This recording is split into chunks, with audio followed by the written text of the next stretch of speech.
عزرا چوتھا باب۔ اور جب یہودا اور بنیامین کے دشمنوں نے سنا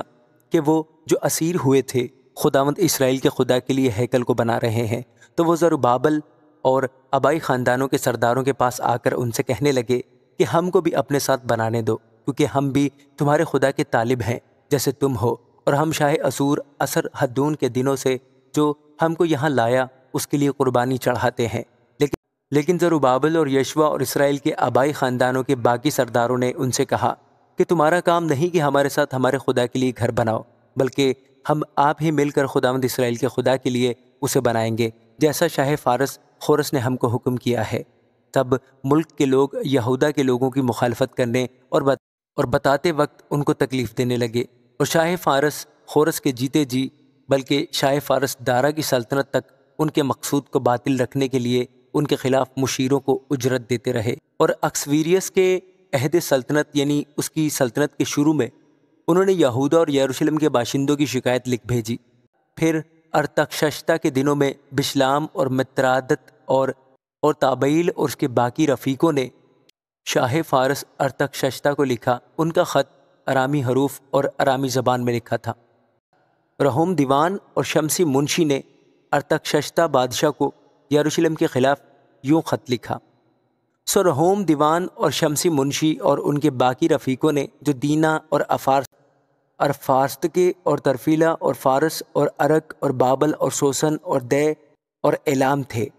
اور باقی ان قوموں نے جن کو اس بزرگ و شریف اسنفر نے پار لا کر شہر سامریہ اور دریا کے اس پار کے باقی علاقہ میں بسایا تھا، وغیرہ وغیرہ، اس کو لکھا۔ اس خط کی نقل جو انہوں نے ارتخشستہ بادشاہ کے پاس بھیجا یہ ہے: آپ کے غلام یعنی وہ لوگ جو دریا پار رہتے ہیں، وغیرہ۔ بادشاہ پر روشن ہو کہ یہودی لوگ جو حضور کے پاس سے ہمارے درمیان یروشلم میں آئے ہیں وہ اس باغی اور فسادی شہر کو بنا رہے ہیں، چنانچہ دیواروں کو ختم اور بنیادوں کو مرمت کر چکے ہیں۔ بادشاہ پر روشن ہو جائے کہ اگر یہ شہر بن جائے اور فصیل تیار ہو جائے تو وہ خراج، چنگی یا محصول نہیں دیں گے، اور آخر بادشاہوں کو نقصان ہوگا۔ چونکہ ہم حضور کے دولت خانہ کا نمک کھاتے ہیں اور مناسب نہیں کہ ہمارے سامنے بادشاہ کی تحقیر ہو، اس لیے ہم نے لکھ کر بادشاہ کو اطلاع دی ہے، تاکہ حضور کے باپ دادا کے دفتر کی کتاب میں تفتیش کی جائے تو اس دفتر کی کتاب سے حضور کو معلوم ہوگا اور یقین ہو جائے گا کہ یہ شہر فتنہ انگیز شہر ہے جو بادشاہوں اور صوبوں کو نقصان پہنچاتا رہا ہے اور قدیم زمانہ سے اس میں فساد برپا کرتے رہے ہیں۔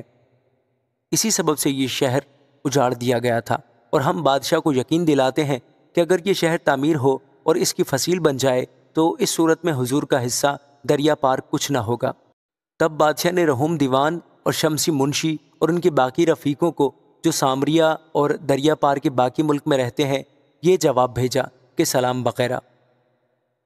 جو خط تم نے ہمارے پاس بھیجا وہ میرے حضور صاف صاف پڑھا گیا، اور میں نے حکم دیا اور تفتیش ہوئی اور معلوم ہوا کہ اس شہر نے قدیم زمانے سے بادشاہوں سے بغاوت کی ہے اور فتنہ اور فساد اس میں ہوتا رہا ہے، اور یروشلم میں زور آور بادشاہ بھی ہوئے ہیں جنہوں نے دریا پار کے سارے ملک پر حکومت کی ہے، اور خراج، چنگی اور محصول ان کو دیا جاتا تھا۔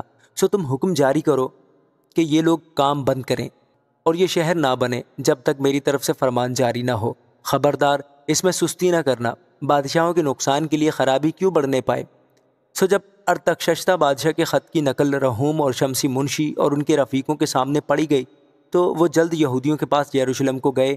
اور جبر اور زور سے ان کو روک دیا۔ تب خدا کے گھر کا جو یروشلم میں ہے کام موقوف ہوا، اور شاہ فارس دارا کی سلطنت کے دوسرے برس تک بند رہا۔ آمین۔